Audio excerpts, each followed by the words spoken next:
comment se représenter l'éducation entrepreneuriale du futur. Nous avons mené l'enquête afin de comprendre ce que le philosophe Castoriadis nomme l'imaginaire social. Il semble que les vertus de l'éducation entrepreneuriale fassent l'unanimité. Mais qu'en est-il réellement ? On peut résumer la question à l'aide de 2 métaphores.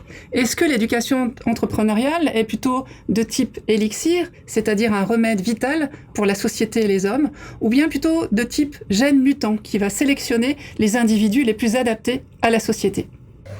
Pour répondre à cette question, nous avons invité des étudiants, des professeurs, des chercheurs, des entrepreneurs et des accompagnateurs en entrepreneuriat à participer à des ateliers créatifs.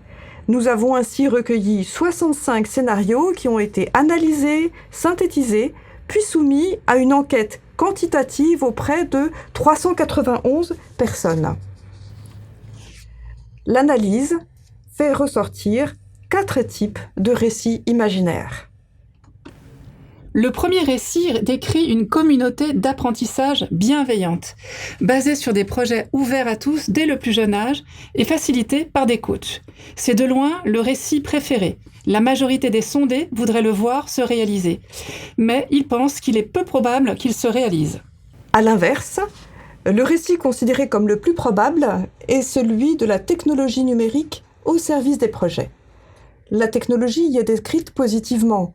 Elle donne accès à la connaissance, elle permet d'abolir les frontières et même de se passer des professeurs. Mais ce récit utopique est aussi le moins désiré. Un troisième récit est centré sur la nature, source d'inspiration et de créativité, mais fragile. Dans cette vision utopique, ce sont des sages qui transmettent les enseignements aux plus jeunes.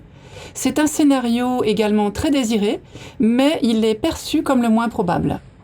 En revanche, le dernier récit décrit une steppe économique dans laquelle il faut apprendre à survivre avec l'aide d'experts et de professionnels. Ce récit est très peu désiré, mais il est perçu comme assez probable. En synthèse, ces 4 récits peuvent se résumer à l'aide d'une matrice. En abscisse, vous trouvez l'attrait des récits perçus par les répondants, donc la désirabilité des récits, et en ordonnée, vous trouverez leur probabilité perçue. Et on s'aperçoit que 3 des 4 récits est plutôt de type élixir, tandis que le 4e est de type gène mutant. Finalement, 2 grandes visions de l'éducation entrepreneuriale se dessinent. D'un côté, la vision est sociale ou écosociale, c'est-à-dire la communauté bienveillante et la nature.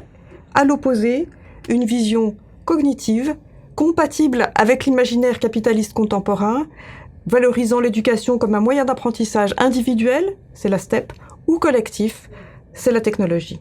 La contribution théorique de cette recherche révèle que le consensus apparent sur l'éducation entrepreneuriale masque en réalité une double controverse. La première sur le pourquoi éduquer et la seconde sur le comment éduquer. Au niveau pratique, la méthode des ateliers de brainwriting apporte un outil facile à mettre en œuvre pour faire dialoguer les acteurs au sujet de sujets qui sont philosophiques, mal connus et souvent controversés.